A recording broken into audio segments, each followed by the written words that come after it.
with, a government fiat. I don't want to do it with a government, an executive order. Because once you do that, you don't change the culture. You force it, which means 3 years later. I mean, isn't that what the emperor has done so far? And that's a problem. Exactly. And that's why you don't change. I want New York State to realize it's okay to have Second Amendment rights, and it's not a Wild West shootout. The world's not going to end. It's okay. It can happen. I wouldn't be opposed to a Wild West shootout. I would be opposed to a Wild West shootout. Please, no Wild West shootouts. It's a bad idea. I can honestly say, in my line of work, I'm happy that most people don't have firearms. Why? Because I see the stupidity that occurs daily. I have to respond to it. I feel like, although I also spent a considerable amount of time in Texas, it's one of those things where I feel like people kind of police themselves. They do. I've seen road rage, fender bender road rage guys are, taking it to the next level needlessly over a fender bender. And the logical guy would think that, if both of these individuals know that maybe the other guy is probably carrying, the Desert Eagle in the glove box of the car, maybe he won't act like a jerk. You come out with I've seen people do far crazier things in the city. But if you come out with a bat to hit my car, and I do this, you're going to go back in your car. Yeah, hopefully. What about that? Did you see that incident in Texas recently? Yeah. Okay, this is in Texas. It's New York. You do this, you're going back in the car. There's just a lot of mentally unstable people. There are, right? without question. And that's because we closed down all of the mental health institutions. I guess. Yeah, well, we can go down that road also. I Yes. can attest to that firsthand. Yes. But I spent the first 30 years of my life in Brooklyn. My wife and I both lived, are born in, lived in, from Brooklyn. I work in the city currently. It's just the. Yeah. My wife got followed. But hold on. Let me be clear about this. Let's be clear on two things. Allowing New York State to have Second Amendment rights doesn't mean every county doesn't have its own rules. The reality of it is, New York City is very anti-gun. They are going to have stricter rules when it comes to getting pistols and they're going to, and that's fine. I'm okay with localized control. People who live in Manhattan tend to not want guns. People who live in Queens tend to not want guns. People who live outside of New York City tend to want guns, which means they'll have more lax rules. And I'm fine with that. I am about localized control, right? Suffolk County is not Queens. Manhattan is not Rochester. They're different cities and different towns. As I'm happy with that. So, Perfect. Yes. So that means that without question, even if we said SAFE Act goes away tomorrow and you can have pistol permits in 90 days, cool. Brooklyn is not going to all of a sudden have 1 million pistol permits. That's just not going to happen. That's not who Brooklyn is. It's not going to happen. Will Suffolk County? Yeah, maybe. No, definitely. Maybe, yeah. Suffolk County might. Yes, that might happen. And that's fine. That's Suffolk County. I don't have a problem with that. Let the people of Suffolk County deal with that. And if that's a problem, guess what? They'll be more restrictive or less restrictive, or the police forces will respond and act. As long as we're transparent, we'll see. Maybe loose laws are a bad idea. I don't know that. We'll figure it out. We'll figure it out. I don't have a problem with that. But the point is, I don't want to punish everybody for one city, right? It's just not fair for the entire state to be run by one city, or sometimes even one borough. It simply isn't fair. So I agree with you. I know things will change. Go ahead. I'm sorry, did I answer your question, by the way, or no? Yeah, you did. Great, okay, go ahead. No, we were just talking about the pistol permits. I'm good now. Yeah, so that's what I'm looking at, yes. No, we were going to talk about the, I just forgot. 'Cause I got No worries, keep going. Anybody else have a question or comment? Please, go ahead. Do you have concerns that the city really being the one that's deciding who's the governor? I mean, for the most part. I think that's a myth. And let me be very clear about it. People talk about it all the time. The city decides who the governor is. It's simply not true. Here's something people don't realize. While New York City does have 8.5 million people, over 1/3 of people who live in New York City aren't born in the country. And another 1/3 aren't born in New York City. Most people in New York City can't vote. Only 1.5 million people vote out of New York City. That's it, 1.5 million.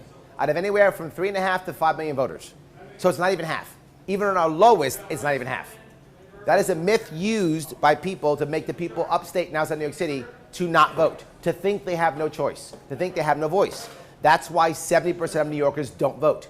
I'll say it again, 70% don't vote. In some counties, it's as bad as 1 in 7 vote.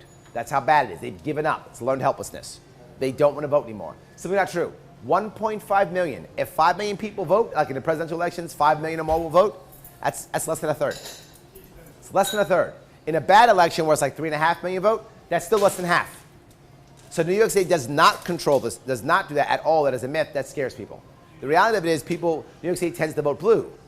But so does Albany, so does Buffalo, so does Rochester, so does Syracuse. All the cities tend to vote blue, right? All of them. So does downtown Binghamton. Almost all the cities vote blue. Blue is urbanization, not New York City. They say, well, upstate's red. No, upstate rural is red, but downstate rural is red. Suffolk County's red. Rural is red. Well, compared to Manhattan, it's red. Yeah, compared to Manhattan. Yes, compared to Manhattan, Suffolk County's red.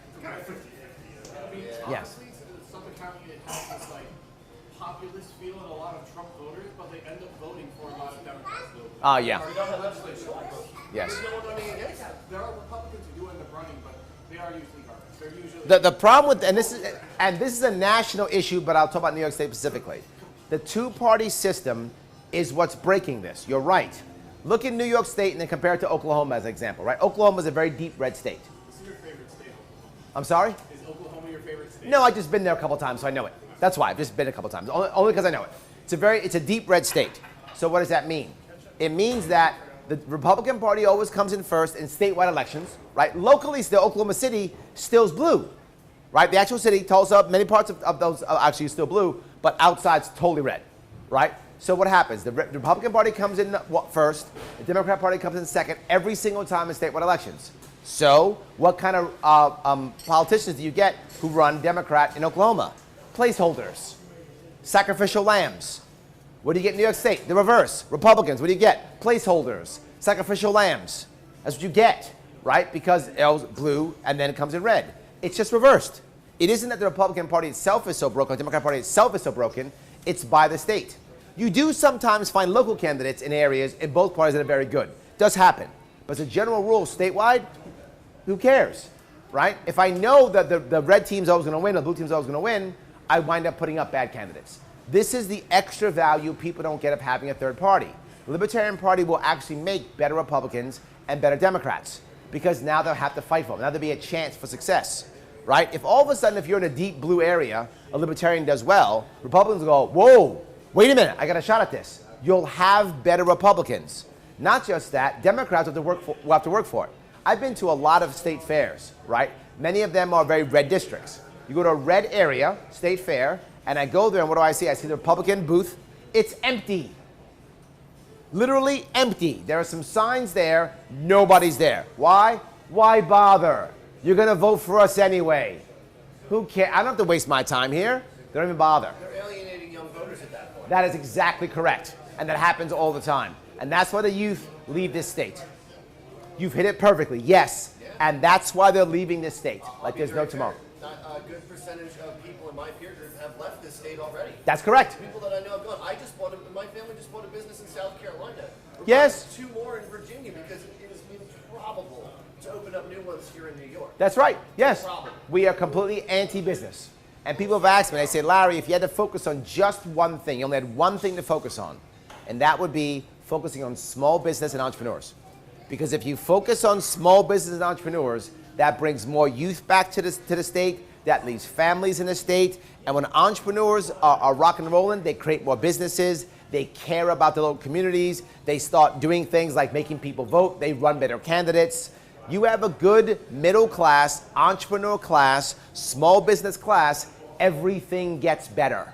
That's how it works. They fight the taxation, they fight these things, they have money, they have enough money to give to candidates, they will become candidates themselves. You have a good entrepreneurial class, you will find a better state in general. So that's the number one thing, and we are completely anti-entrepreneur, completely anti-small business. You need a license to open up for me. You need a license to braid hair in this state. You need a license to walk a dog in this state. Catch fish. To catch fish. Yeah, well, fish license might be okay depending on what it's used for. If the license is... It cost me $15 to take my kids to a local lake to go But- fishing. I don't mind getting it. What I'm saying is, if that $15 is going to a general slush fund, I have a problem. If that $15 is going to make sure that lake is upkept and they're fishing it, I'm okay with it. Towards conservation of it. That's correct. I'm okay with it too, but Yes. I don't think that $15 is going to... I don't know. That's my point. No, but- If it's slush fund, it's garbage. If it's actually making sure that you can go back next year and still have fish to be in that lake, I'm okay with that. I am. I agree. That's a usage fee. It's fine. You want to keep fishing? You got to pay. I'm okay with that. That's like yes. the fee for the DMV when you need the driver assessment fee. That's what it's called. It's just a fee to see whether or not you can pay $275. Oh, is that what it is? That's all Can it is. you pay $200? You can. Yes. I love that. What the fee is. I'm sure anyone here can attest to that. The driver assessment fee. You know exactly what I'm talking about. It's absolutely insane. They don't do any. It doesn't. You don't have to take a class or anything when you pay this fee. It's just, oh, you got a speeding ticket. Guess what? Here's a driver assessment fee of $275. Yes. It is all of New York, and the problem is that once it starts in Albany, it just trickles down everywhere. It does. In Nassau County, my wife and I just installed a security system on our home. Nassau County charged us a $100 permit to own a security. Like, in order to secure the safety of my home when I'm not there, I have to pay the county $100. Yes. Annually. It's absurd. Yes. Someone decided that was the right answer. But here's the worst part. The worst part is when that law was passed, no one stopped it. You should be getting a $100 tax credit for having a security system because the police don't have to go to your house. You know what happens when the police show up? They charge you again. They charge you $350 after like the second or third call, and then $350 for everyone after that. Yeah, it happened already. We had a false alarm. When we had it installed, we were doing work in the house. The contractor accidentally tricked the alarm. The police showed up like, hey, it's a mistake. Sorry, the alarm was just installed yesterday. 3 weeks later, I got a bill for $250. There we go. And I was like, your accuracy at its finest. Yes. Yes. Again, Yes. service work at the same time, isn't it in our taxes already? No, but the other issue is you're paying $100 a year anyway, aren't you? Yeah. Aren't you already paying $100 a year? Yeah. So either give the $250 or the $100. Why are you getting both? I feel like I'm being a responsible homeowner when I get either. But I'm just saying, I understand the point. right? If the point is you don't want to waste police resources, I get that concept. I don't want to waste police resources either. I'd rather them be getting bad guys than doing a tour of your home for no reason, right? 100%. I agree with the concept totally. But either the $100, which makes up for the false alarms, or pay the $250, whatever. Why both? 100%. I don't get it, right? It makes no sense. How are you, sir? Good. I'm glad you came by.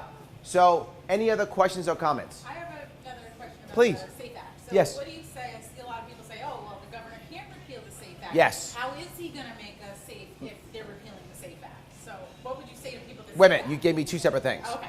They say- One was how you gonna make me safe, and one was how you gonna repeal the SAFE Act. Yeah. So Okay, let me give you people say that a lot at the same time. all the time. Let me be very clear. The establishment 2A groups, NYSERPA, Scope, those two establishment groups are horrible. All they have done is fallen behind the Republican Party, knowing the Republican Party cannot win.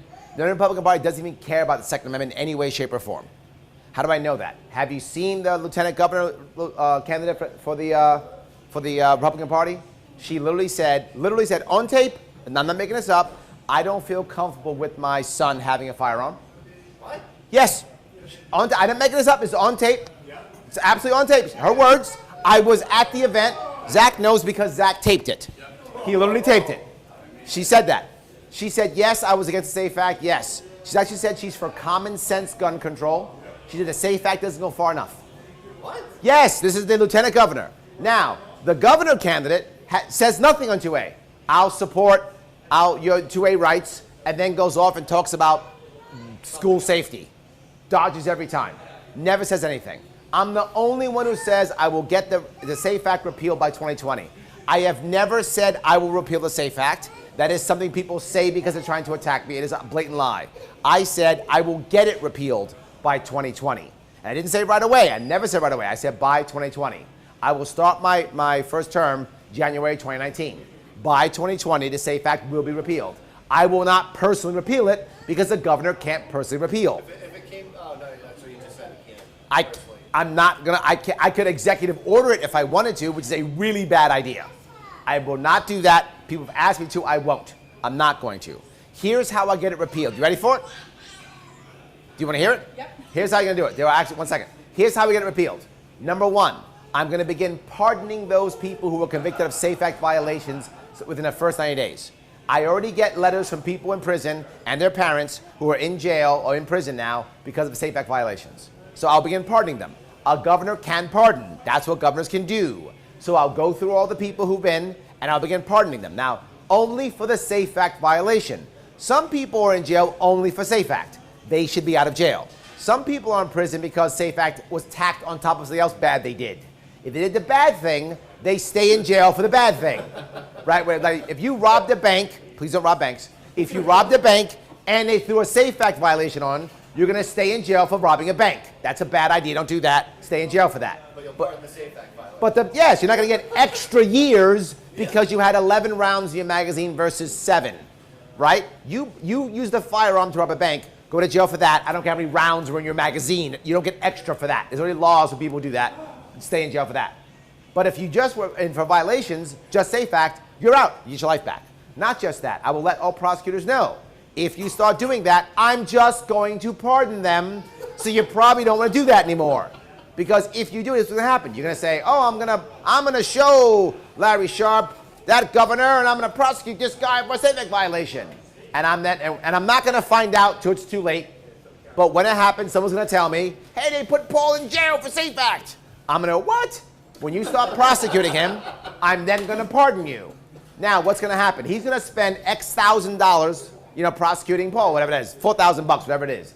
I'm going to let everybody know, this prosecutor took $4,000 of your dollars to prosecute this man, knowing I would pardon him. He took $4,000 of your dollars, put it in a bin, set it on fire. By the way, he's up for re-election. That's what I would do, literally. So in some areas, like in Suffolk, if you did that would be a great public relations strategy. But yes. There'll be parts of the state where they're going to specifically try to prosecute people for SAFE Act violations because they're taking a stand against this dangerous. I love it. I love it. There are people who are going to get reelected from doing that. 100%, and I'm happy. Let that happen, because here's the issue. I'm totally fine with that. Here's the issue. I'm still pardoning you anyway, Paul. Either way, you're getting pardoned either way. Even if that guy goes, yeah, and gets reelected, I'm still doing it because 47s are going to be pardoned. all good, exactly. So now all of a sudden, which you theoretically have, you don't actually have any of those. Good, thank you. Yes, that's why I make sure this is on video, so you don't have any of those guns. So yes, exactly, good. So in any case, we have law enforcement in the room. You don't have anything. Yes, so in any case, good. I'm teasing you, obviously. Yes, I'm teasing. So now the year goes by, right? I'm also going to tell all law enforcement that this is your lowest priority of enforcement. Literally, if you have a choice of picking your nose or doing SAFE Act violation, clean your nose first, then do SAFE Act. That's how. Now here's the funny part. For many parts, I don't have control over many police forces. I don't, right? As a governor, I don't have control. But just me saying that, many of the forces will go, good excuse. Fine. Governor said so. Yeah. Good. They will use my edict as an excuse to not do it, even though I don't have control over many of the police forces within New York State. I don't. But they'll do it anyway. That's correct. And most law enforcement I talk to, they don't want to enforce SAFE Act. Most people I talk to with law enforcement, they say, I want to go get bad guys. I don't want to be counting bullets in someone's magazine. Right? I don't want to be doing that. I want to be getting bad guys. Right? So most are very happy with it anyway. So it'll be awesome. Right? Do you agree or no? Yes. So those two things right there will all of a sudden make it to where the first year, the SAFE Act will basically have no teeth. Every self-righteous person's pardoned anyway. So what happens? The SAFE Act becomes basically irrelevant in the first year. And there will not be any Wild West shootouts. Please don't start any. There will not be any Wild West shootouts. I said it would be entertaining, not that I That's true. Watch them on TV, YouTube. It's fine. Watch them on YouTube. So yes, anyway, there'll be no Wild West shootouts. The world's not going to end. And when that happens, guess what will happen? To your point, local people might have more local stricter laws, which I'm okay with. If you want to locally have stricter laws, that's fine.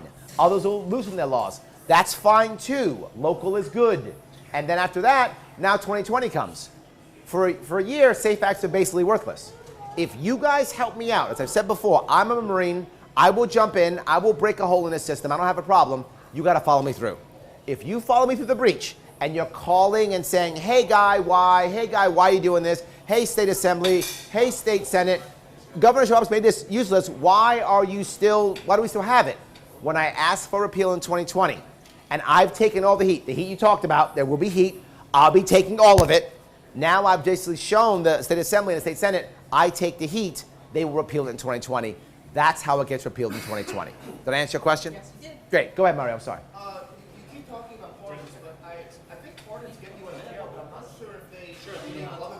right to vote for a number of other things. They do if it's a felon. They can still prosecute even if you pardon them out of jail. They can still take away the voting rights of a lot of people. They couldn't, no, because when you pardon, that means it goes away, right? So yeah, no, they wouldn't. And if they did, how do I know this? Because that's what His Majesty has done already.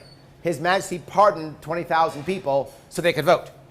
Literally already happened this year, right? That's already happened. So yes, they'll still vote. But let's say I'm wrong. Let's say you're right, I'm wrong. I would still go out of my way to give them, if I remember right, it's called a something of disability, there's a form you can present and it gets okayed and you get your rights back. So I would actually show them how to use that form. I've forgotten the form. But there's a notice that you can get your rights back. So I would make that happen anyway. But it's a valid point. Thank you. Please. Please. He's already too good at it. No. Do it. So when it comes to the Republicans, especially the ones that voted for the SAFE Act, sure, if you provide the cover, everyone attacks you as the dangerous, crazy libertarian Yep. that says people should be allowed to own guns. Yep. Those Republicans will probably jump ship from what their party wants them to do, and they would vote to do a SAFE Act repeal. Sure. But the Democrats would not, because there is a strain within the Democratic Party that crosses Yes. the divide of the moderates and the leftists about trying to stop dangerous people from having guns. I agree. So I agree that being able to take that heat is going to help make the Republicans finally actually be Yep. Republicans. Yes. But I'm not sure how you're going to get those Democrats. Like, especially, It's a valid point. Especially when you look at how groups like the IBC, for all of their awful garbage, of which there's a lot of garbage with them. Realistically, they're the more moderate side within New York, and they got destroyed in the primary. No. It's a very valid point there. Two other things you remember. Here's what's going to happen. When I win this thing, means I'll have at least 30% of the vote, right? I can't win without 30% of the vote. So I have at least 30%. Hopefully like 35, 36 would be amazing. 38 would be just awesome if that actually happens. That'd be awesome. It's probably going to be if you win, it's going to be probably a couple thousand votes and low. Yes, I agree. I'm saying I would love to have more. But I have to have at least 30 to win. I'm not going to win with less than 30. I hope I have a whole lot more. But the point is, even just 30% for a third party which never gets more than 8% is a mandate. That's a mandate. That will shock the hell out of the entire state. Not just that, Cuomo runs this state with an iron fist. When he gets deposed, the power vacuum will be massive. Who steps in? Me. Someone who says, I don't want to fight, guys, because I don't have the infrastructure to fight you guys. I don't want to fight. What do I want to do? I want you to work with me. So what will happen? You will have, and I promise you this, there'll be people in the Senate who are liberty-leaning. They will jump ship and become libertarians for one reason. 4 of them, and we run the Senate. That becomes a swing vote. The Senate's almost 50-50. We get 4 libertarians, we run the Senate. We are the swing vote. So we'll control the Senate within 30 days. I'm probably maybe 90. 90 days we'll control the Senate. So we'll have the Senate. I'll have the bully pulpit. I don't have a party behind me that I have to worry about. I'm not trying to save my career, right? I'm not trying to repair. My average donation is $80, right? I don't have big anything. None of this stuff. So when they start doing stuff, I will simply shame them and run against them. I'm serious. If I need, say, for example, 14 hardcore anti-gun people who simply won't stop, great. I'll run you against them. I'll put all my resources against them. I'll campaign with you to get them out. Done. The reality of it is, when people show up, that's who wins. Again, 70% of New Yorkers don't vote. The largest voting bloc in New York State is not Democrats or Republicans or liberals or conservatives. It's those who don't vote. So we'll fight that too. Might that take more than 2020? Maybe. And to be clear, Paul, maybe I'm wrong. Maybe your pessimism is correct. Maybe I can't do it. But here's the answer. It's not me against perfection. It's me against status quo. Status quo is not just SAFE Act, but red flag laws, but us coming to confiscate your firearms. Cops who retire can't keep their firearms. That's next. That's already happening already, right? Law enforcement retire have to give their firearms up. That's already happening now. That's going to start happening again. That's the alternative. So even if I fail to do it, and I'm wrong, we will still have pushed the needle closer towards a more pro-2A state anyway. So does that make sense at least? Oh, I said, so even if I fail, maybe you're right. Maybe I'm fighting a battle I can't win. I will still have pushed the state closer towards pro-2A than it would have been anyway. And at least I'll be able to repeal, I'm sorry, not repeal, I'll be able to veto all the red flag laws and maybe get some stuff done anyway. So it will be better. Yeah, definitely. I'm just pessimistic about the ability to get the Democrats to be willing to jump ship and actually. Well, here's the issue on SAFE Act. I get a lot of Democrats supporting me on SAFE Act, believe it or not. And it's okay. And the reason is most Democrats don't know what the SAFE Act is or what it does. The average Democrat doesn't care about 2A at all. They're not actually anti-2A, they just don't care. The average Democrat. There's some that you're right, who are anti-gun, no way. But the average Democrat that I know, they have no idea. So this is what they say in their heads. I'm not even joking. It will sound funny to those of you who care about the Second Amendment. They hear this. It says SAFE Act. We haven't had a shooting since 2013. It worked. Yes, no, you're right. That's Yes, the concept. it is that simple. When I tell them, do you understand that the SAFE Act actually makes our medical community part of a secret state police? They say, I'm lying. They literally don't believe me. They tell me, that's not true. You're making that up. You're exaggerating. Don't believe it. And I say, no, it's true. And I explain how it's worked, what's happened, why now it affects vets more than other people percentage-wise because vets now don't want to get help because they lose their firearms, blah, blah, blah, blah. That's when it turns them. And they say, but didn't it make sure that these bad guns? I say, no, it didn't. All it did was randomly say certain pieces are bad. That's it. So now what's happened? The firearm community has gotten around it.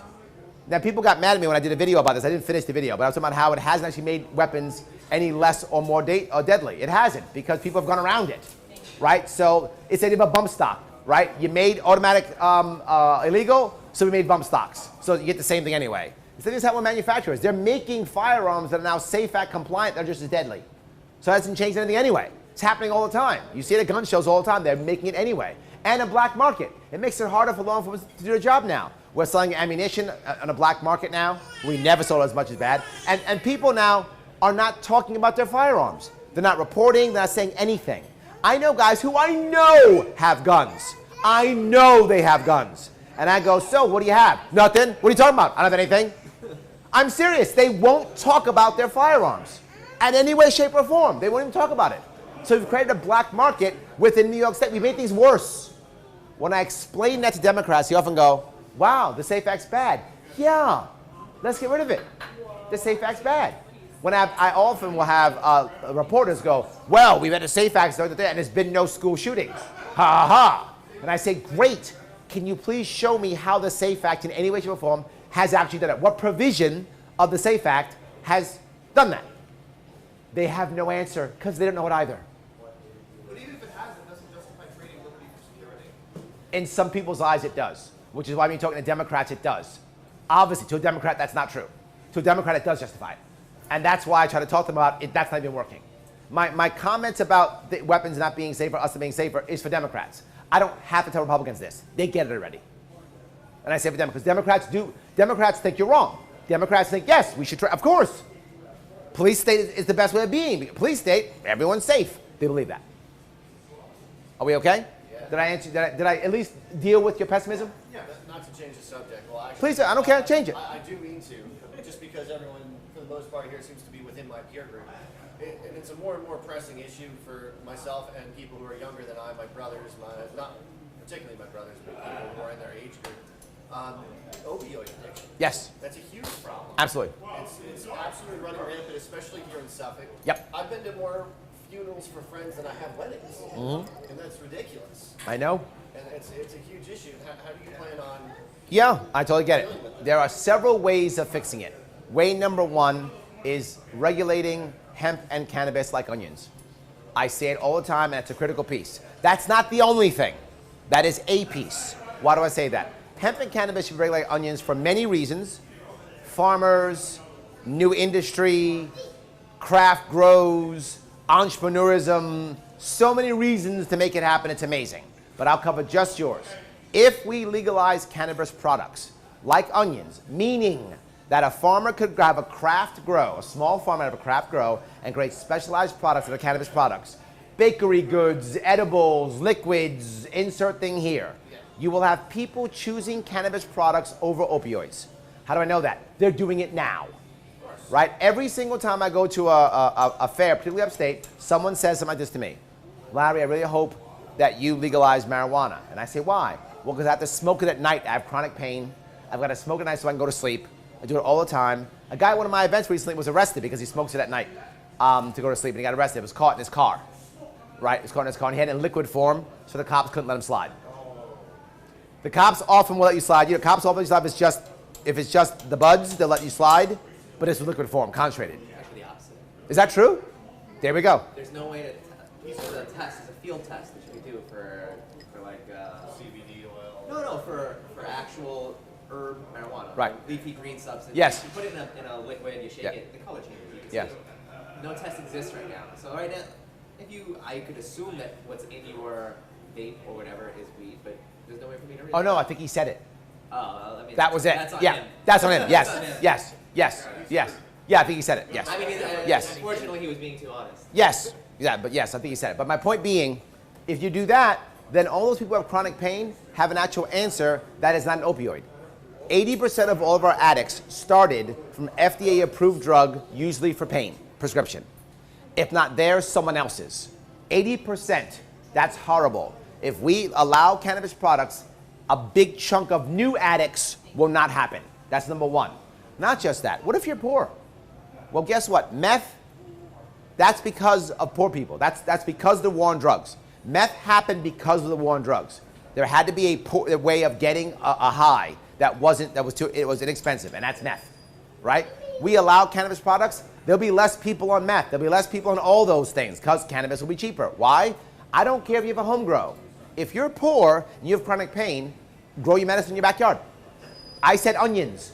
I wasn't joking. Onions, you don't require a license for onions. As long as you're 18 or older, grow it in your backyard.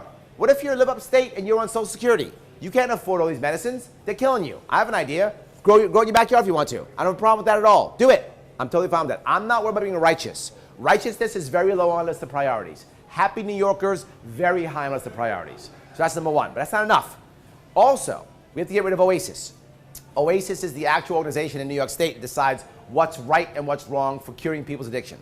They're a disaster. They are? They're a disaster. They're a horrible idea. People lose their addiction in many different ways. Some through exercise, I'm not even joking. Some through religion. Some through cannabis. Some through socialization. Some through 12-step programs. Some through methadone. Very few through methadone, but some through methadone. Whatever. It's not, I don't decide how you break your addiction.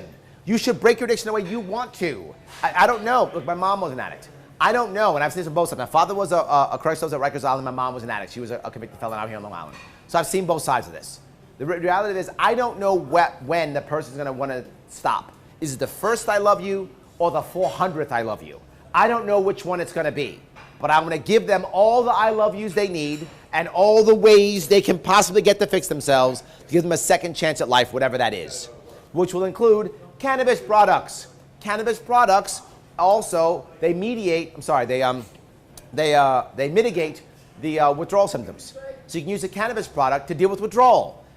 Junkies go back to being junkies, addicts go back to being addicts, criminals go back to being criminals, insert word here, because of withdrawal symptoms. If you can mitigate those, the odds of getting back on track help. Do that with actual help from people who love you, you'll have less of them. How do I know it to be true? Because it's already happening. The data is in. The data is in Portugal. The data is in Switzerland, Norway, California, Colorado, and Washington State. Data's in. You do this, you will find that will happen. But second thing, treat addicts like addicts, not like criminals. Right? You're an addict and you have a plant in your pocket, you should not go to jail, ever. Should not happen. Now, you steal to get that plant, go to jail. You hurt someone to get that plant, go to jail. But if you hurt someone to do anything, I don't care, to the plant, don't hurt people. Hurt people, go to jail. Steal stuff, go to jail. I don't care why you're stealing it. Well, I stole it for booze. Oh, that's fine. I stole it for weed. That's bad. No, you stole something. Don't steal stuff. Don't do it. So treat them like addicts. Give them help. But also something else. Getting rid of Oasis allows localized communities to find ways of getting people off of drugs. Ithaca right now wants to do those safe sites for people. Ithaca wants to do that. Some counties do not want that at all. I don't want to force it. Let a community decide what's right for their community. Let's have transparency and see if it works. Ithaca might be right. Ithaca might be wrong. Work for Ithaca, but it wouldn't work for Suffolk. It might or might not. My point is, if Ithaca wants to do it, let them do it. Suffolk can watch. If Suffolk likes it, then Suffolk will pick it. If Suffolk doesn't, it'll find whatever works for them. That's my point. We can have transparency. We can let them try their own thing. I don't know, and Ithaca might do it and it might work, but it might be in the wrong way. Maybe Suffolk does it in a different way than Ithaca does. I don't have to have all the answers. I'm not the guru on making everyone, fixing everyone's addiction problems. That's not what I do. But there are tons, and I mean thousands of people who love addicts because they have addicts in their family. No, I mean love them because they actually love them, not use them as resources. I mean who love them because they have them in their family. They love addicts. Because I love my mom. My mom was an addict, right? You love people who are addicts. You want to help them. You go out of your way to help them. There are enough volunteers and organizations that can start experimenting and find the right answers. And we can copy. But Oasis stops them. The government stops them. And it's wrong. Again, but not just that. Just because a injection site works for guy A doesn't mean it works for guy or gal B. Right? Some people work a 12-step program. They're done. And some it never works and fails every single time. I don't know which one is the right answer. I don't need to. I have to open it up to make it work and watch others follow. But the point is not punishing, allowing them to find ways to heal themselves. I want addicts to have a second chance. Everyone deserves a second chance. For Long Island, I know that I have a friend. One second, did I answer your question? Oh yes, very much. Good. Yes, go ahead, Long Island. I know for Long Island, I have a friend who has battled heroin addiction on and off. I think she's finally fully off now. I'll never really know. Yep. But the biggest problem that she's had was that there is almost no access to methadone. And methadone is pretty much the saving grace that has even made the possibility of recovery happen. But then you're on it for the rest of you're on that for the rest of your life. For a while, or at least for a long time. But if you It's not a solution. Hold on. But here's I agree with you. However, if that gets her started, then let's get her started. And here's the thing: methadone is pretty gross. You're right. But okay, let's say there's a binary choice. She's either on heroin or on methadone. Which one do you choose? So they can both kill you. Right? They can't. But which Yes, one do you but choose? again, right now what you're doing is you're measuring her against perfection. You're very right. I'm saying if that gets her off, if that gets her even trying to stop, yes. So here's the thing. So she's lucky that she's in a position where she can go into the city to a methadone clinic there and get the methadone. Because the only couple of clinics on Long Island that exist are booked to past capacity. There's long waiting lists, and there's no new one popping up probably for a long time. Yep. How does that change? Yep. How does that change so that people who don't have access to the resources she has, which let her go into the city, would be able to? Well, get the access? problem is how methadone is regulated, right? That's one of the biggest issues. If we let the county deal with it the way they want to deal with it, you will see different things happen off the bat. This goes back to Oasis again, right? Why is it only methadone? Number one. There are other drugs you could be using also, right? So the fact that we only have methadone, just by saying Oasis, you no longer have control. You can be a repository for information. I don't have a problem with that, but you don't have control. You can be a regulatory body, meaning you can be an inspection body. I'm okay with that too, to make sure people are doing bad things. You can be an inspector that reports abuse to law enforcement. I'm totally fine with that too, right? I'm totally fine with it, reporting abuse to law enforcement and also being a repository for information. But you don't get to say what happens, which means there won't just be methadone clinics. There will also be cannabis products, and there will be the detailed rules on it. Are people being hurt? No? Go ahead. I don't know the way to run methadone clinics, again, but I know there are people who are, like you, who are going through some, you love someone, a friend of yours, who's an addict. That's my point about loving addicts. That's just happened, right? Someone loves an addict. She's your friend, right?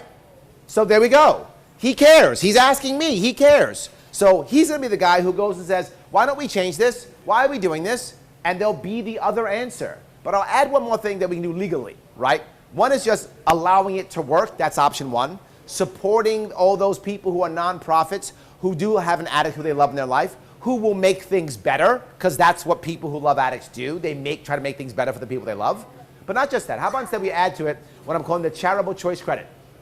This is a credit that anybody can give. This right now is tax right now going to the state. You can say, I don't want to give my $500 to the state. I instead want to give $500 that's going to the state anyway, and I want to give it to any nonprofit in my county.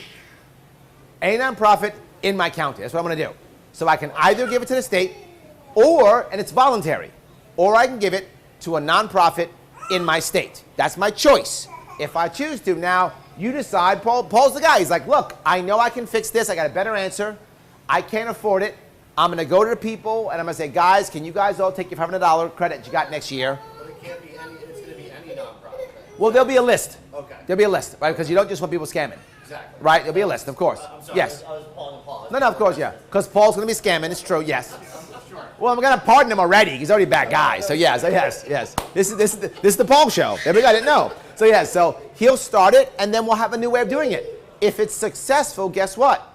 You'll keep giving your money to Paul because it's working. Others will copy. If it fails, Paul goes out of business and we move on. It's another option we can use, right? Was that helpful at least? No, very much so. Go ahead, Mario. What you just said actually goes to a point I often make, which is about selective taxation. The idea that even if all taxes are theft, not all theft is created equal. So some is worse than others. You know, I don't think anyone would argue that, but I think that trying to make a tax system better, where you can say select where you're towards what agency you go to, I think it should be about like half of the revenue, because if the government shouldn't have full control over everything. You are asking too much. You are correct, Mario. You're asking too much. You're right. I'm agreeing with you. It's just too much. You're asking New York State to go 50-50? That's like asking the mob to go 50-50. I mean, it's a lot to ask. It would be awesome if we could make that happen. We're on the same page. I'm just saying that you're asking too much. Give me $500 first. Then when you run for governor in 8 years, you can take over, Mario, and you can make it happen. How about that? Is that fair? You make it happen in 8 years. Give me my $500. You'll swap it out in 8 years. Oh, good. Of using part of the taxes that are paid, turning it into, I guess, more or less a voluntary choice of tax versus nonprofit. Well, it does something else, though. Hold on. Specifics on how that works. Well, here's the other thing. Let's say, for example, right now there are state-funded facilities, right? Yeah. So now all of a sudden you start your own. The state-funded facility will have to become better, or less people will go to it. State-funded facilities will have to get better, although people start going to yours. Well, he sees it and goes, this is a good idea. I can make money from it. I can help people who I love. So now, she doesn't like what I'm saying at all, does she? She doesn't like what I'm saying at all. Are you like Cuomo instead? No. Is that what she likes? Oh, that shut her up. There we go. Okay, that worked. Perfect. There we go. The Cuomo thing was it. Cuomo sounds his babies. I love it. Yes. So yes, it's amazing. Yes. Okay. There we go. Boom. Cuomo. Jordan. All right. So now you start one. Now another one pops up. Now we have two, right? He opens up another. Now there's like three of them popping up. He does one. And that starts happening. But not just that. When people see it works, it doesn't have to come through taxation. Because Brian he's a filthy rich millionaire. That's who he is. Tons of money. Ton of money is what he's got. So he decides, I don't care about taxes. I want to be a philanthropist. I want my name on the facility. So he gives you a bunch of money and says, open a facility and put my name on it. And you go, thank you, sir. Yes, I will. And you open up a couple facilities, copying Paul's idea because it's a brilliant idea. We start copying it. Now we have 6, 8, 10 facilities. We can now defund the government ones. Now we can defund the government ones. Because now we have an option that already functions and works. We as a county have decided that it's good enough to defund those. Once their population is low enough. Whenever you decide. When do we have the right amount? Now here's the reality. If you guys are helping anyway, those government facilities will have to either begin to close because no one's going to them, or they'll start to get better. One of the two will happen. If they get better, win. If some close and others get better, win-win. I hope that happens. That'd be amazing. If they don't, No one goes to the post office now, but it's more fun. Like no one. it's a valid point. But in theory, if no one's going there, what should happen, and maybe I'm wrong, is locally people should say, why are we still paying for that thing? Why are we paying for that? That's what should happen. But Mary, maybe you're right. Maybe it keeps going. But then in that case, it eventually gets defunded. The post office will eventually dissolve, though. Eventually, it I might. have friends that are postal employees, they don't get pensions anymore. It's basically 401ks that are self-funded. the idea of a post office existing as it now, it still does serve a function. No, and no, there's no. still pensions The in problem place. with the post Eventually office, the people- post office is actually in the Constitution, if I'm not mistaken. It's tough to get rid of. Yeah, you can't get rid of the post office. It says we could establish one. Oh, is that what it says? Yeah, it says that. Oh, it's a may, not a must. Yes. Ah, I didn't realize that. Okay, great. So there we go. Also, like we did a segment on how the Constitution only says we could. It doesn't say we have. It gives the federal government power. Ah, there we go. Okay, so I misunderstood. I mean, I feel like over Thank you. time, it'll be, usurped by the FedEx's, UPS's, Of course. DHLs of the world, but for now, UPS Yes. already. Yes. So, yes. So what I'm trying to ask though is, what are the specifics of how a plan of taking part of the taxes that people pay and turning that into them choosing whether or not to Yeah, pay taxes? we are literally going to copy the Arizona model. Arizona already has it. Cut and paste. Gary. Cut and paste. No, Gary's New Mexico. Oh, that's right. Yeah, Gary's New Mexico. Yeah, cut and paste. So, anything else? Any other comment or question? Please go ahead. so Yeah. while the opioid and 2A amendments don't really sway me voting-wise, I do have two questions. that Sure. are, I guess you can take them one at a time. Would you rather one and then the other, or would you want me to just give them both to you? Give now? me any way you want. I don't care. Okay, As long as you can remember. If you can remember, do one at a time. If not, do both. Okay, so firstly, I feel like the biggest decision for me voting-wise is finances, taxes. Sure. I work in the city, live on Long Island. I pay a federal tax, a state tax, Yep. New York State sales tax. Yep. I pay FICA, Medicare. I pay Absolutely. Social Security tax, even though my pension will make it as such where I will never see them. It's really literally deducted from my pension, so I'm paying something that I'll never get. Yep. I pay a New York City tax because I work for the city, although I just don't live or work. I'm sorry. Hold on. I'm having trouble hearing. I'm sorry, sweetheart. Sorry. I'm sorry, sweetheart. Thank you, sweetness. There we go. Sorry. Yeah, Go ahead. So federal, state, city, although it's taxation or representation. I don't live there, nor can I vote there. I got you.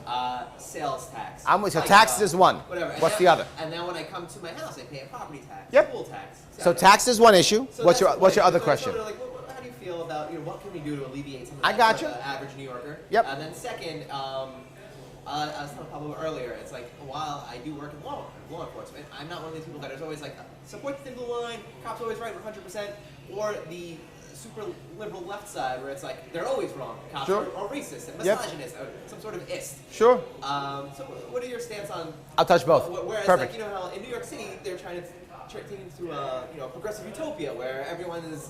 We're in San Francisco and there's excrement on the floor and everyone's okay with this. So where do you stand on? Yes, on criminal I'll- justice to it? Yep, I'll give you both. Let me touch both of those things.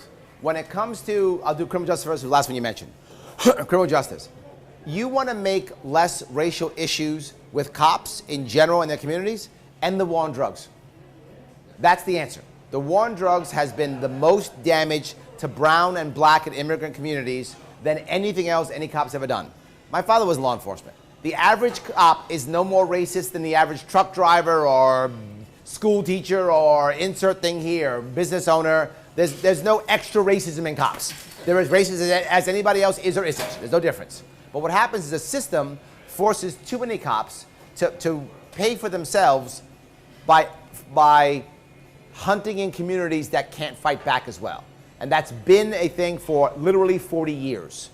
For 40 years. I had my father's friend, as my father passed away, I would watch him walk with me through some communities. And he was so jaded. Now, he's an exception. I'm using him specifically as an exception. He was undercover. He was with a lot of bad people. So I'm using him purposefully to make my point. He's an exception. He was out, he would go around and say, oh yeah, that guy, yeah, he's a felon. I bet he steals stuff. That guy, he'll murder somebody by tomorrow. Oh, that guy, drug dealer. Like he would be saying what crimes people would be committing by looking at them. That's how bad he was. Now, again, I made an exaggeration. But there's a part of that happens when you spend so much time busting people who are brown and black in immigrant communities. To where at a point you start believing that all the people who are brown and black in immigrant communities are doing bad things.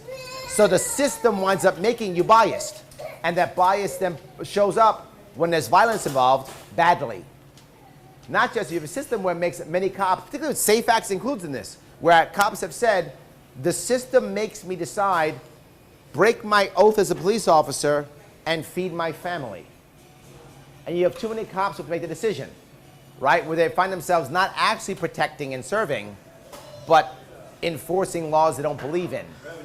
Revenue generation, all those types of things. Which again, now that becomes habit. And how do you do that? If you're a cop and do that, you begin to separate yourself from what's actually happening, which the empathy that cops need more than anything begins to go away. So what do you start happening? You have the worst thing possible, apathetic cops. And that's a system. That's not the cop. A cop is a human being like anybody else. But when you have a system like that, you create more and more apathetic cops. Lots of apathetic cops means a lot of good cops walk away, a lot of bad cops thrive. I'm actually considering vesting out of 10. There we go. Exactly. Yes, you're not the person to tell me this, right? And that's not just cops. That's corrections officers. That's parole officers. That's all people in law enforcement. You find that same concept. Apathetic cops is the worst thing that can happen. That's a system-wide thing. You end the war on drugs and focus cops into doing what they actually joined to do, which is get real bad guys. You find more of that. Give them purpose. Give them community. You will find that better cops, happier cops, longer tenured cops, less violent cops.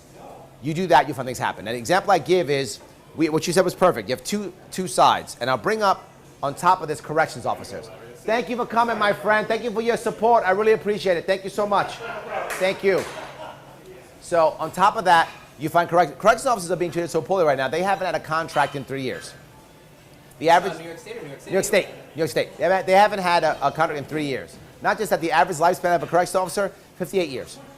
Top 59. There we go. Yes. Terrible. This is horrible. Every single corrections officer I ever met knows someone who's committed suicide. Everyone. That's horrible. We treat our law enforcement terribly. Here's the issue. Law enforcement is not the problem. They are part of the solution. We have to add them in. You want to fix, now I talk about enforcement. Now I'm talking about the actual prison system. You want to fix the prison system? We have to add corrections officers into the actual system. We don't use them at all. We ignore them. We push them out. These are the people who know. What I know about people in jail, and I say it often, but I'll say it again. There are 3 types of people I'm sure of. Those who are in jail, violent criminals, who probably should never get out. There are also those who made a mistake, should pay their debt, and then when they get out, should have a second chance at life. And then there are those who probably shouldn't be in jail. All 3 exist. My issue is, I don't know which one is which. And we decided as a society, to your point, that either they're all victims or they're all evil. Both are wrong. Those 3 exist. Who does know? The COs, the corrections officers, who see them every day, who work with them on a daily basis. They know. They see them. How do I know that? It's already working in Massachusetts, right? The ideas I talk about are often being worked someplace else, right? So Massachusetts has a Humvee program. It's a program where you have 2 COs and a bunch of volunteers. Again, people who love those people, right, come in together with a separate area of the prison, give them a chance at getting out. Now, the recidivism rate in Massachusetts is about 75%. In that program, less than 5. Massive difference. That's using COs, using corrections, using law enforcement as part of the solution, not they're evil, bringing outsiders, which is what happens now. They're evil, bringing outsiders. Don't do that. They're part of it. We do that, we can change that. Add on top of that some bail reform. There are people who absolutely have flight risks. If you think someone's a flight risk, great. Ankle bracelet. You cut the ankle bracelet off, you're going to jail. And you should go to jail if you cut your ankle bracelet off. I'm totally fine with that. But put the ankle bracelet on. Go back to work. Be with your family. Go get a lawyer. Have a chance. Maybe you're innocent. Maybe having an ankle bracelet around your ankle for the next 6 months before you go to trial, maybe you'll learn a lesson and actually stop doing bad stuff. Maybe that'll happen. If you did anything bad. If you did something bad, it's correct. Yes, maybe you will. Exactly. But what if you're innocent?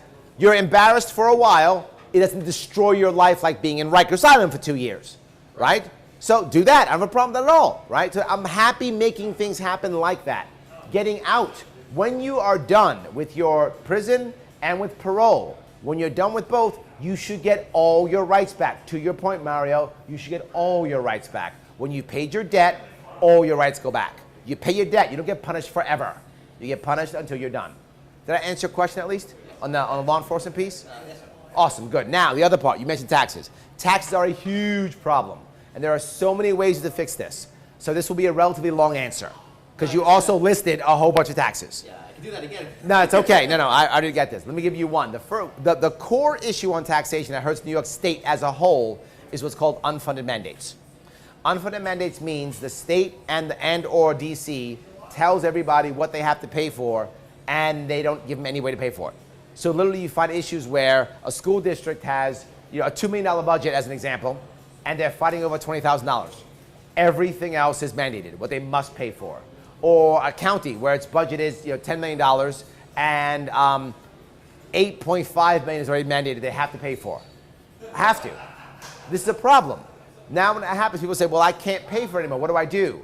It forces the counties to find money because they've got to still fix the roads and fix the schools. What is that doing? School tax. Boom. Because school tax people rarely say no to. It's cultural. That's the reason.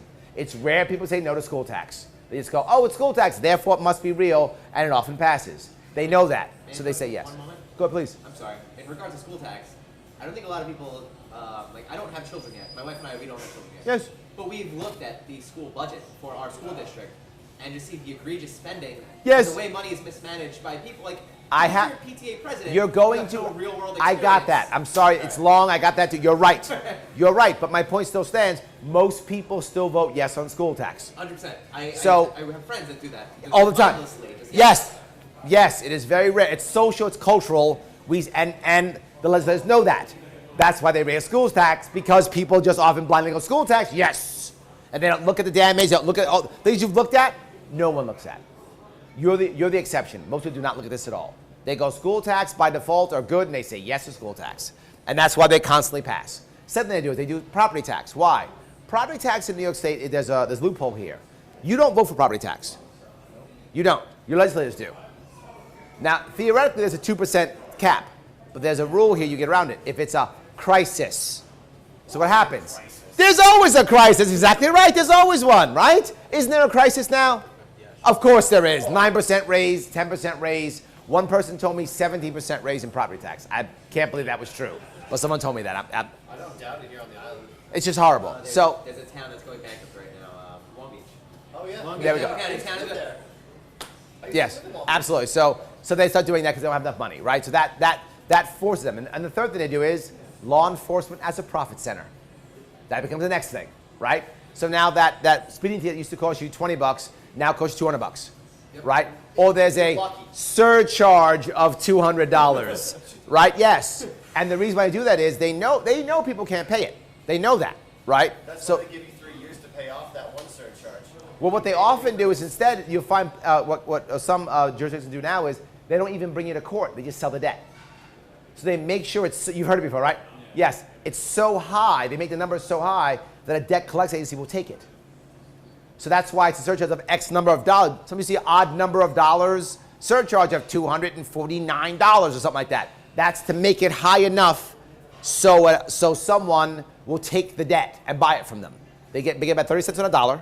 So if they want $100, State level, a county sells say again? debt to a private company, could you make that illegal on the state level? I'm not sure I want to be forward. I'm not sure I want to jump into that. I'm not They're sure. just doing it for To make the money. yeah, basically, they don't really care about penalizing people who committed crimes. They just want to make money off. I would rather change the culture. Again, that's attacking the branch. They'll find other ways of doing it. I would rather change the culture where there's no need to do that. Instead of outlawing one bad practice that will simply give me 3 or 4 more bad practices, I would rather change the culture the way you don't need that anymore. And then no one does that because they don't sell the debt, they'll lease the debt, or they'll find another way, or some lawyer will change the rules, or I'll be in court for 5 years to change that. Change the culture, doesn't happen. That's why I don't want to hit the branch. Saying they'll change the culture on fines or Not requiring to use law enforcement as a profit center. But that's what I'm saying. I personally can't change that. Like, I can't go and say I can't gather my peer group and go, guys, let's just not pay these fucking fines. No. At the county level. If the county people don't want to do that, they're not going, yeah, let's screw people. They're not doing that. They're going, But it seems like that. it does, but it's not true. What they're saying is, we need money. How can we? Damn, I guess we got to screw people. That's what's happening. They're not saying, yay, I can't wait to get that guy. There's no one doing that. It's like speed cameras. But they're saying Speed cameras, perfect example. Yes, but let me keep going. There is something you can do. Mario, to your point, there's something you can do. You can simply make a cap. You can make a cap and say any county or any jurisdiction may not have X% of his budget come from fines and fees. That you can do. You do that, now what will happen? Now, once it goes past X, that money goes somewhere, must go to a nonprofit, must go into a separate pool, must go into some kind of insurance product. We can make that happen, obviously. We do that, it will change. Why? Because now there's no more incentive to raise a bunch of money. And there's two things. One, it stops unnecessary. They can't sell the debt off anyway. They can do anything unnecessary. That's a blanket. But something more important. Now law enforcement is writing tickets because they should be writing tickets, not because they need to make money. Because once you cross the threshold, there's no more money coming in. Now you're giving a guy a ticket because that guy's a jerk and driving crazy and needs to be punished for being a jerk. That's why you're writing the ticket, not because he happened to be going 75 in a 70 and my captain's pretty pissed off on how many tickets I've written this month. Right? That doesn't happen anymore. Instead, it's the guy's a jerk and deserves a ticket. Hammer him. Changes. So you can do that, Mario, that you could do. Go ahead. About what you said about how a lot of county people don't want to screw people over, or I think. No, they're not purposefully pointing a finger and trying to get somebody. Well, I think that, like the county legislature here, for instance, I believe that they've raised their own salary while our credit rating has been downgraded to Sure. deficits. That's not screwing you over. Raising your own salary, but you can't also be concerned about money when we're in such a deficit. Yeah, but they're not. Nassau County is huge. My point is that they're not saying I'm going to get Mario. They're not doing that. That's my point. They're not doing that. They're saying they're saying I want mine. That they are saying. Bingo, exactly. If I got to screw somebody to get mine, I will. But if I can do it without screwing somebody, I'm not going to screw them over. That's what they're saying. I don't know. Sometimes it's a Yes. That Yeah. sounds like a literal mob. Like, we maybe Yes. It's not a literal mob. It is a mob. Yes. So then it is a literal mob. But that's Yes. So anyway, but I'm still not done. That's one part. That will make it. That will begin to lower. But it's something else I want to do. I don't actually, when it comes to local taxes, I don't actually want to lower taxes. What I want to do is create a surplus. Why do I want to create a surplus? Because if I create a surplus, then local counties can lower their own taxes. Here is why I want to do that. There's several reasons why. One, I don't know which tax is killing which person in which county and jurisdiction. You guys should. Not just that. I will be the guy saying that I'm doing this and telling you all I'm doing this. Why?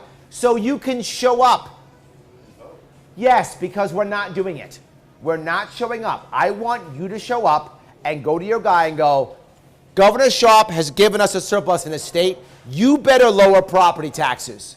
I want you to show up and do that. I want you all to show up. Lower school tax, lower whatever, right? Get rid of this. Sales tax is too high. I don't know what's killing you. You do because you're being killed by it. You just gave me the list. Walk in with the list. Here's what you have control over. Stop it. I want you doing that. Several reasons. One, I want you involved. Localized control has no value if you don't care. But second, I also want the local administrators and legislators to become heroes. I want them to be sponsoring tax cuts. Why? I need their support. I need their support. I can't make them villains. I must make them my allies. If they're the ones giving tax cuts, they will be heroes. They will support me. This goes back to your question before, Mario. How will you get them this? No, it was yours. On how can I get people to support me, right? For SAFE Act. This is in general. If I make local heroes, they will support me. How do I know that? I've done this in business before. When I go into a company to repair a business, I never attack or demasculate all the local managers. I empower local managers. They love being empowered. They then support me as the new guy coming in fixing things. Happens all the time. So if I do it that way, the same thing will happen. So I'm actually going to provide surpluses. Now, how to provide surpluses? Couple ways. Number one, as I said before, I want to raise money through ways other than taxation, right? I brought up the bridge idea constantly, right? Bringing in more money through bridges, through tunnels, through the MTA. Why are we using all those lines that are not being used at night? Why aren't they freight lines? Literally, there's no one on these lines. Everyone talks about, I'm going to fix the MTA. No one's going to fix the MTA. All they're going to do is fund it more and tax you more, create congestion pricing, tax, punish. I'm not doing that. Yes? That's the worst thing ever invented right now because honestly, I used to use it to commute. And when I was, my ticket wouldn't be checked 1/3 of the time. No, 2/3 of the time. 2/3 of the time, my ticket would never be checked, but Yep. prices still go up and up and up. even though service and quality are going down and down. And Yes. Still significantly better than the New York City MTA. Oh, completely. Yes, but my point is, you can use LIW, but I'll go one step further. LIPA. Yeah, guys, LIPA. PSE&G on Long Island is now the energy. Yeah, company, right? Yeah. LIPA, all those, Con Ed. Okay, LIPA is a monopoly, correct? Yes. Why does it advertise? Why is it not advertised? Why does it advertise? They're the only ones you can use. It's a monopoly. Where else are you going to get your money from? Yeah. Why do they have advertisements when you have to? Thank you, but I'm not even done. Let me finish, guys. Hold on. I'm not even done. They have trucks, thousands of them, with LIPA on the side. Why? Why doesn't this place have a truck? Why doesn't Pepsi have a truck? They're literally mobile billboards that people pay thousands of dollars every month to have a billboard. Why can't LIPA do it for the trucks? You don't have to advertise LIPA. No need. You don't have to advertise Con Ed. Why are you advertising monopolies? Put Pepsi, put whatever, this joint on local ones, you'll raise thousands of dollars. What will that do? Lower your tax base. It will provide, by default, surpluses to the counties, right? MTA provides surplus to the counties. I'm still not done. Now, education. The bridges, tunnels, MTA, trucks for LIPA, everything that government has right now, why the hell aren't we using to make money? So that we can actually begin to lower the costs so that the average New Yorker can then begin to make their life a better life. And then here's the best part. When there are more New Yorkers coming back to New York, you won't have to pay as much taxes. I don't have to raise any taxes because more bodies means more revenue. More bodies means more people paying taxes. So I get more revenue without having to raise your taxes. In fact, if more people come back to New York, we can lower taxes and still raise revenue because more bodies are coming back. That's the issue. But I'm still not done. You asked a lot. I did. And I'm not done. We can fix Medicaid and Medicare. Medicare not so much, it's basically federal. But we can fix Medicaid. We absolutely can. We can change copays in Medicaid. Right now, copays are $1 and $3, which means many people are using our emergency system as a taxi. Thank you so much. $3. Thank you. Hold on. Let me say bye. So good seeing you. Of course, yes. Good seeing you. Bye-bye. Yes. Bye-bye, you. Bye-bye. Hold on, guys. Quick picture, then yes. I'm sorry. Do you have a selfie? No, absolutely. I got you. You stay up. I got you. I got you. Yes, let's do it. I'll be right back. I'm so sorry. No. I'm happy. Please. It's awesome. I'm glad you. Thank you for coming. Yay, say thank you. Do it. Say cheese. Cheese right there. Alright, let me get one more in there. There you go. There we Thank go. you so much. Thank you for coming. Look forward Yes, to voting good. For you. I've Thank never you. voted For governor. I love it. Thank you. Didn't care. Bye-bye. Take care. So now, where was I talking about now? I was Medicare, Medicare, yes. $1, $3 copay. So right now it's $1 and $3 copay. So people are actually using it as a taxi. And we're spending tons of money. Look at the county level to pay. New York State, the county pays for Medicaid. I think it's 50-50, I think, or it's 25-75. I forgot what it is. It's a big chunk that we actually pay. Your taxes go right directly to Medicaid. A lot of it does, right? The state doesn't, your local taxes do. So how about instead we change the copays, which means more money comes in, but not just that, people don't use the system as much. Now I picked $36 for a very important reason. But psychologically, $40 is a trigger for the human brain to go, it's too much money. I want, if you're having chest pains or an open wound, you call and go. I don't want you to go, I don't want to go. I want you to go. Go, please. But I don't want you to have to not go or not be able to get there because someone has a stubbed toe and they're in your ambulance. Or you go to the emergency room and there's 15 people there who have stubbed toes. No, go to a regular doctor. $36 is fine. Now the response I got is, Larry, $36, they don't pay it anyway. They don't pay the copays. Yeah, they don't chase them. Because it's $3. If it's $36, this goes back to our issue, which is why I don't want to do what you talked about, Mario. If people start doing it every month, and they call them frequent flyers. That's how often this happens. There's a name for it in the EMT community. Now you do it 3, 4, 5 times, that's $150. That goes to a collection agency. They won't chase $3. They'll chase over 100. Now 2 things happen. 1, we can sell that debt and make some money back and create a surplus. 2, once the people who are taking advantage of the system see that and they start getting their credit dealt with and phone calls, they'll stop doing it. It will stop the bad behavior. It will. These guys do it for a living. Only because having worked very closely with EMTs, working in the city, and having lived in the city, if these people aren't homeowners or have no intention of ever owning a home, they don't care. Like, send a billing debt collection to my house. What are you going to garnish? I live off of the government. What are you going to take from me? Unless you garnish your government. And my point is, once you have big bankers involved in this, all of a sudden government rules change, don't they? Yeah. So that might be a thing. You start garnishing people's pay, that could happen. I'm not saying it will happen. I'm saying it will stop. Because if I'm a heavy hitter and I'm buying debt and I can't get my debt, I'm going to petition the government to get my debt. That's how it works. How do I know that? It's called school loans. School loans are government backed so much to the point where you can't go bankrupt. You can go bankrupt for everything else except school loans. How is that legal? Because banks said so. So yeah, that's how it works. I know it sounds horrible, that's how it works. So you will change the behavior over time. Whether that will be 1 year or 10 years, I don't know, but it will change the behavior. So also, that will also provide a surplus, right? $12 for a doctor's visit. Well, Larry, some people can't afford $12. You're Medicaid, you can afford $12. How do I know? You have a cell phone. You can afford $12, you'll be fine. You can afford $12, you can. You can. Some people can't afford anything. You're right, those people are homeless. Those people aren't paying anyway. So if you are really one of the hardest hit in our society and you're actually homeless, you're not paying anyway, so it's irrelevant. So we can also fix Medicaid. But I'm still not done. We can also fix our school system. The education system is a whole different revamp, but it will save tons of money, literally billions of dollars. And it'll be a flat fee where I will actually, over the course of time, hopefully within the first year, eliminate all school tax at the county level completely. I would like no school tax at the county level at all. It should all come from the general fund in New York State. That's how the Constitution is written anyway. We should copy the Constitution. It's actually written that the state pays for it. Save me 10 grand a year. That would be the end. Wouldn't you like that? I love that. Yes, you would. Exactly right. We can save tons of money and get rid of all school tax. That should happen within the first 2 years. How do we do it? By changing the entire system. You guys all know my education system already? Yes. I mean, I don't know if these guys do. That whole system actually eliminates a bunch and makes it much safer, and a lot of people won't even use it anymore. And it'll streamline everything. We will save literally billions of dollars every year and have better service and have lower taxes. But again, if we get rid of school taxes, life is awesome right there, right? And I'm still not done.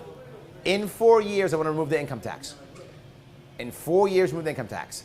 We must do. Legal to begin with, but it's another 10 grand.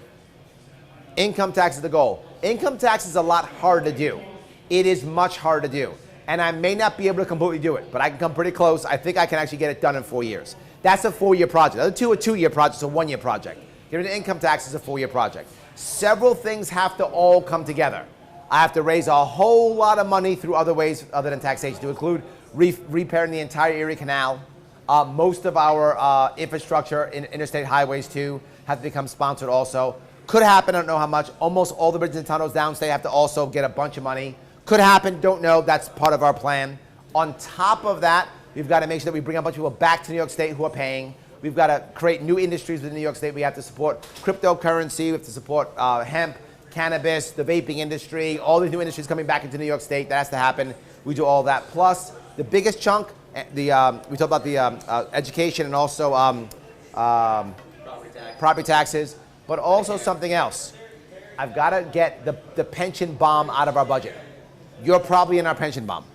The pension bomb right now is about 15% of our budget, give or take. It was recently 12%, and the budget's gone up to $170 billion from 160. It's getting bigger and bigger and bigger.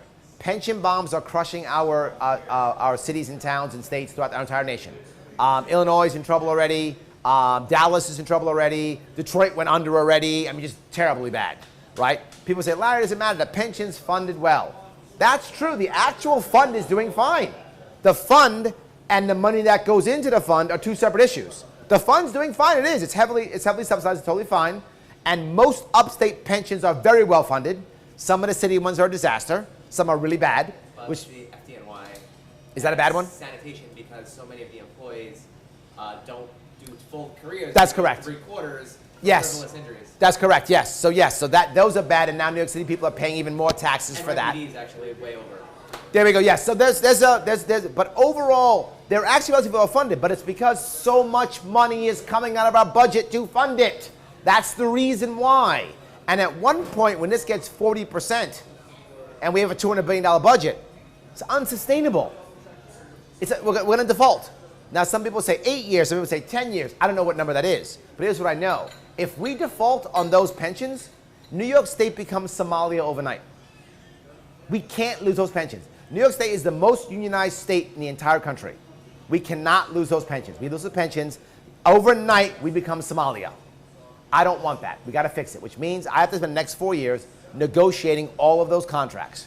And there are dozens of them, if not hundreds, that I have to negotiate out. And we'll do it. We'll do it step by step until the rest of the unions figure it out. And we'll negotiate to where one or two things is true.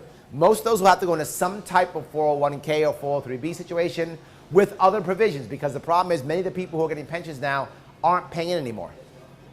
Right? They're not paying in anymore, and they're getting pensions, and they're living in other states. So they're actually paying other states our pensions. Our tax money is paying Florida businesses. Because it's so difficult to live. A lot of my friends retire and move. Thank you. Yes, we have to fix that too. Again, them coming back. All that stuff comes together. What the damage that's been done, that's so bad, has taken 30 years to do. It will not take one fast, quick fix. It will take many projects to fix, and it will take 2 to 4 years to do it. But if we do that right, we can actually get rid of the pension bomb to where one of two things is true. Either we have a very small, sustainable flat fee the state pays in taxes, or a very small, sustainable percentage that the state constantly pays. There will be some payout we'll have to do because, again, there simply isn't enough money that's coming in. There will be some kind of payout. I don't know what that number will be. But it can't be 15, 20, 30%. It can't be that. It can't be billions upon billions of dollars. It just can't be that. It's unsustainable. So I gave you a long answer. Nuts. But there's an actual plan to make it happen. And it can happen over 4 years. But to Paul's point, I may be wrong. People have pointed out, Larry, you'll never get all the pensions pushed out. Larry, you'll never drop the income tax is about $40 to $50 billion every year, give or take. You'll never get all $40, $50 billion. Maybe you're right. But what if I just got $30 billion? That's amazing. I would take $30 billion and cut. I would take $30 billion cut, and I can't get rid of income tax, but we cut the budget by $30 billion. That's a win. I'll take it. I'll take it. And if I can't get it in 4 years, maybe I can get it in 6. But it's the biggest thing. If people know I'm even trying, businesses will stay. Because you're giving someone a raise without having to give them any money because they're not paying income tax anymore. Businesses will stay because businesses don't want to leave. They have to leave. And if they have some hope, they'll stay. Did I answer your question? Yes. Can I make Awesome. one comment though? Go ahead, please. Yes. In regards to like first responders and their pensions, I don't foresee like a 401k, a 403 ever working for civil service. Like it depends. Civil service, yes. First responders, no. Because when you look at police officers, when you're telling me that, like for me, I often consider staying or leaving on the job. But if I'm going to go into a very dangerous profession where I could die any day, I miss Christmas and every holiday with my family, for the pension and the benefits, if you take that away, who's taking this job? No one. You'll have no cops. Why would anyone, if I could make I disagree completely. Totally. How do I know that? It's called the Marine Corps. Marines stayed in the Marine Corps 20 years for the same thing. Higher chance of death, higher chance of PTSD, life on the line, worse than the cops. Far worse. The damage done with our combat vets, far worse than any police force in the United States. Not even close. Yeah. Not even close. And they do it for nothing. For nothing. Yeah. My highest, I mean, I was in the 80s, but my highest I ever made was $19,000 a year. Highest ever made. You know what pension I got from the Marine Corps? Nothing. Zip. The best thing I get is VA, and the VA sucks. That's what I get. So no, I disagree completely. I think the evidence is there. People who want to do good will often get these jobs regardless. And again, I'm not taking away pensions. I still want you to have a pension. I want you, I'll be very clear, I want you to have a pension. I just want you to stay in New York State and spend it. That's my problem with pensions right now, is they're being spent in North Carolina, South Carolina, Florida, and Tennessee. I want them spent here. I want you to do your time, get your pension, and retire at 50-something, and open a small business and maybe buy this bar or something, and spend your pension here. That's what I want you to do. I have to create an environment to where you'd want to do that. Right now, you'd be a fool to do that. I don't want it to be true. I want it to be obvious that you'll do that. So to be clear, I want you to have your pension, but I also, on top of that, I want you to have an environment to where you don't want to leave, where you want to stay here, spend it here, maybe put it into opening up a business or something or whatever. It's like a nonprofit that helps cops. That'd be awesome. Please do that. That'd be amazing. I hope we do that. Any of those things. Did I answer your question? Yep. Awesome. Any other question or comment? Please. You've mentioned many times before that name recognition is your biggest battle. My biggest problem is that, yes, people hear me, love me. Why not sue Cuomo for bringing all the parolees into the schools or anything else? Because I don't care. Well, but That's why. name recognition. And that's unethical in my eyes. Why would I use a stunt like that? Here's the reason. I don't. It is, but everyone's yelling at Cuomo. Here's the thing that I don't want to do. I don't punish Cuomo like that at all because everybody is. If Cuomo goes to jail, good, let him go to jail. If he doesn't go to jail, I don't care. Just leave Albany. Right? I don't want to be righteous. Just go away. I don't care where you go, Governor. Just go. Don't care. If I focus, that's good. Thank you. Yes, that's exactly right. Thank you. That should be my new one. I'm taking that, Mario. Thank you. I'm taking it. Yes. You don't have to go to jail, but you can't stay here. I like that. Yes, but my point is, if I focus on that, I'm like every other guy pointing the finger going, Cuomo's evil. If Cuomo's evil, or what Cuomo does is say Trump's evil, right? So the Trump or Cuomo is evil, or they're both evil. Who cares? It doesn't make anything better for anybody. No one's business is all of a sudden doing well and doesn't go under. No one's kid gets a better education. No one's family comes back from North Carolina, South Carolina, or Tennessee. No one has better opportunity. Nothing good happens because they go to jail. So you're right, it might work, but in my eyes, unethical. And I still have ethics. I still care. I don't want to do a stunt, right? If I do it, I do it because I thought it would matter and it makes sense. I just don't care if he goes to jail or not. I don't care. Just let me start fixing things. Go, in fact, run for president. Just go away. I don't care what you do. Just go away, do whatever you want. Let me start fixing things. So I don't want to focus on that. Focusing on the negative is what the two parties do. They just focus on each. Think of their slogans right now. If you're a Democrat and you look at, and you're supporting Cuomo, Cuomo's entire thing is Trump is evil, we have strong gun laws. That's his entire campaign, literally. We're going to fight Trump. That helps no one. But if you're the Republican sacrificial lamb, the placeholder, what is yours? Cuomo's corrupt. Who doesn't know that? Democrats know that. Everybody knows that. It's worthless. It's worthless. But no one does anything about it. So why you're fighting a battle you can't win? You're getting no one on your side. No one's motivated. All he's doing is rallying his base up so he can win his next election. Not this one, the one when he goes back to Dutchess County. He doesn't care about his election. He can't win. He knows he can't win. It's a waste of time. He knows that. I'm the only guy saying here are actual solutions. The only one. If you ask anyone else for solutions, all they will do is tell you, well, I've been fighting, we've been doing well, my track record, my track record, my track record. Let me tell you how horrible your track record is. If you're a Democrat, why haven't you fixed the state already? You've been in charge for 20 years. 16. Why haven't you fixed it? If you're a Republican, why don't you have a plan? You've been watching it collapse for 16 years. I've been doing this for 1 year. 1 year.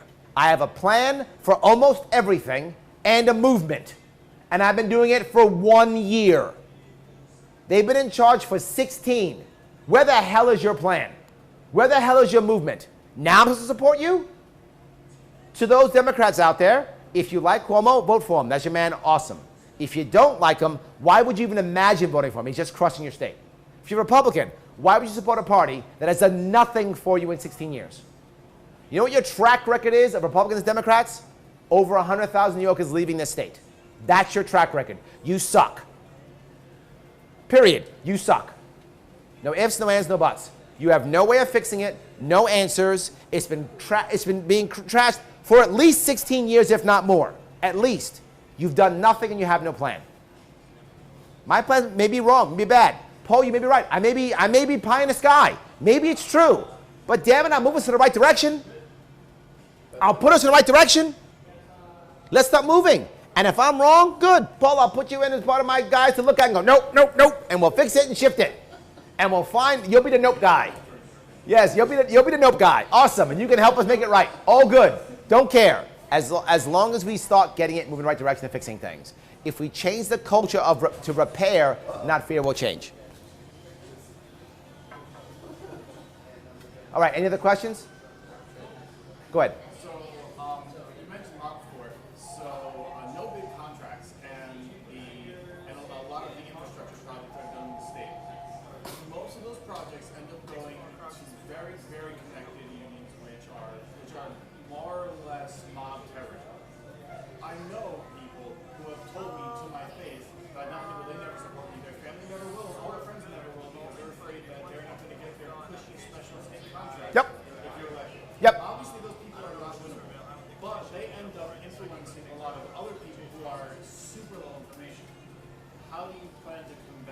Absolutely. It's a great point. Most of those people I'm never going to win. Here's the issue. I only need 30% to win this thing. They're not that good. Here's how I know. I see them all the time. Here's what they do. Larry's a bad guy. That's how they fight. Their fight is, he's evil, he's wrong, he's a liar. That's all they say. That's it. They sling mud. What does mudslinging make people do? Not vote. That's what happens. How do I know that? 70% of New Yorkers don't vote. Across the country, it's over 50%. Why? We've been mudslinging for 20 years. Mudslinging makes people not vote. It doesn't motivate them to vote. Hope makes people vote. Mudslinging makes them stay home. They think they're winning. They're not. My poll numbers keep going up, and they've been calling me a liar and a bad guy for months. Doesn't work. It just makes people stay home. I'm going to get people who don't vote to show up. How do I know that?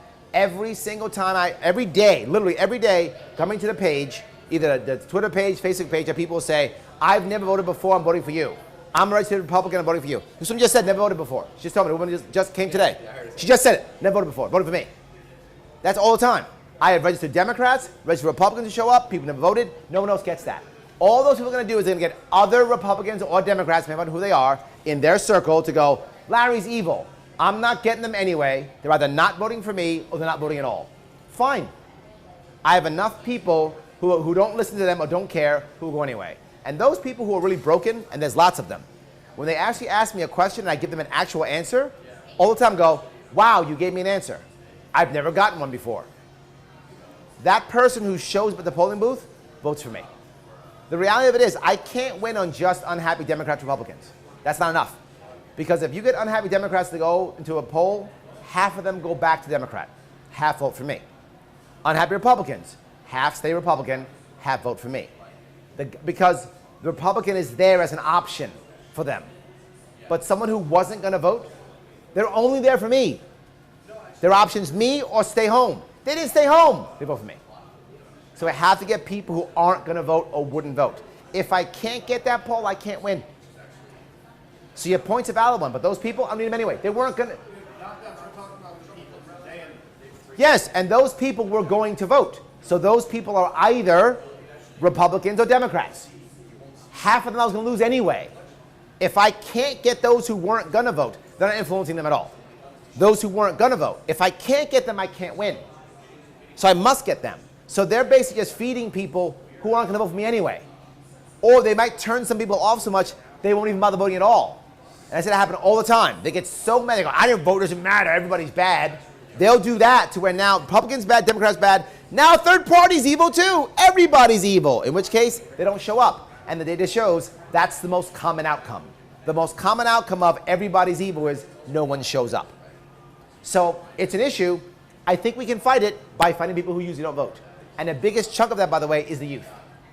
Young voters, by percentage, vote the least without question. They the least, and they don't even vote at all. They just don't show up. They don't show up. They vote blue most of the time. Yeah, New York City. but they are voting. But you see, in droves, they are voting for me because I'm the only guy using non-traditional media. Everyone else is using traditional media. Town halls with youngsters. Have you seen the town halls? Like everybody's over 50. Everyone's except for the 3 guys that he has as volunteers. Everyone else is over 50. Have you seen mine? Every age, all over the place. Like All over the place.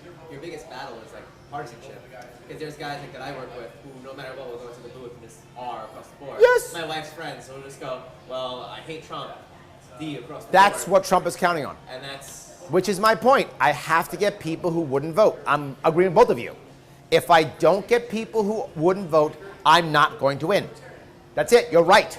I must get those people. The people who are always going to vote are going to probably vote R or D. The data's in on that one. They usually do. Right? They usually do. If I get people who don't vote, it'll change. Bernie taught us this, and so did Trump.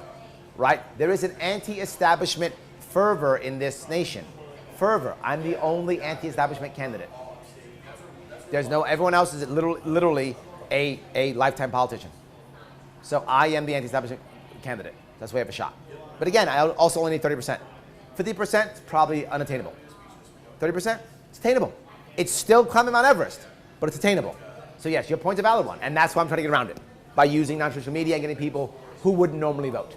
That's the issue. To actually expand on this point about all these contracts going to just connected people, can we prevent that from happening? Absolutely. And save the This- state and Did you not hear what I literally said? Interstate, bridges, tunnels. Once that happens, the state is no longer handing out the contracts. Now Staples is doing it, or 3M is doing it, or Kellogg is doing it. I'm not handing the contract anymore.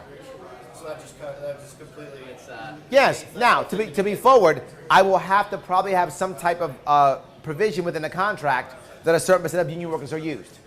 of course. I'll probably have to have that through contract, right? I mean, New York State's too unionized. So I'll have to something like, 3M has the contract, but they must agree to use whatever, 50% unionized workers or something, whatever that number would be. And I talk to unions and I'm going to negotiate that. I don't want to lose the unions. They're not going to vote for me. But once I win, they're still New Yorkers. And I've got to support them, and I will support them. I'm still going to support unions, even though they're going to be against me initially. I'm still going to support them as still New Yorkers. So I'm still going to have a contract that will say you must use X percentage or whatever. There'll be something like that will still support unions. And that'll be part of the maintenance contracts, of course. So yes. I have to try the question that's happening there. Yeah. Unionized labor, I understand there's contracts and there's just governmental employees that must be utilized. However, growing up, I traveled across the BQE. You're a Queens guy. Yep. So on the Brooklyn end, like in the Sunset Park, Red Hook area, there's the same stretches of the BQE that have been worked on by the Department of Transportation. Yep. I can vividly remember as a child, being 5, 6 years old, work being done by the DOT on this stretch of highway. I was 30 when I moved out of Brooklyn. That DOT is still working on that same stretch. Yes. And that won't happen when Staples pays the bills. That's my point. That won't happen when Staples pays the bills. Won't happen. Has to change. That's the point. Good. All right, guys, let me be very clear about a couple things. One, if you want to help, several ways. Number one, please keep showing up. And guys, when you keep showing up, thank you. The more you show up, the better it matters. I know many of you have been to other events. Thank you so much. When you come to other events, please keep coming. It does matter. Please show up. People need to know that other people care. And I'm glad this is a quick lunch thing and we still showed up. Thank you so much for that. Also, share, talk. I need you to tell people about this. Let people know I'm running. Let people know that I'm running. If they don't know who I am, they can't vote for me. Tell people. Share online. Tell your friends, family. If you want a sign, put up a sign. Wear a T-shirt, whatever the case may be. And of course, donate. If you have the funds to donate, please donate. Now, some of you might say, well, Larry, I would like to donate $45,000. You can't. The highest you can go is $44,000. Sorry. Just the rules. So for those of you who want to give $45,000, you can't do it. So if you give me $45,000, I got to tell you no. Just saying, I can't do it. But anything under that is fine. Whether it's $10, $100, $1,000, whatever, $44,000, whatever it is, if you can donate, please donate whatever you can. Each bit counts. Remember something, I ask you for money, why? Because I put my own money into this also. I am my third largest donor. I put 5 figures of my own money into this campaign. And as you know, I'm an entrepreneur. When I'm in front of you, I'm not working. I am just taking a bath. I lost over 50% of my income last year doing this, and I will lose over 75% this year doing this. I'm just taking a bath. Don't feel sorry for me. Show up. Right? Don't feel sorry. Just show up, tell people. And I'm fine with this. I don't have a problem with this. Show up and tell people. This is a winnable race. Remember, it's Larry Sharpe for New York. It's LarrySharpe.com. Larry Sharpe with an E. The E stands for electable. Yes, it does. Thank you, guys. I'm here for selfies if you want. Thank you. All right, guys.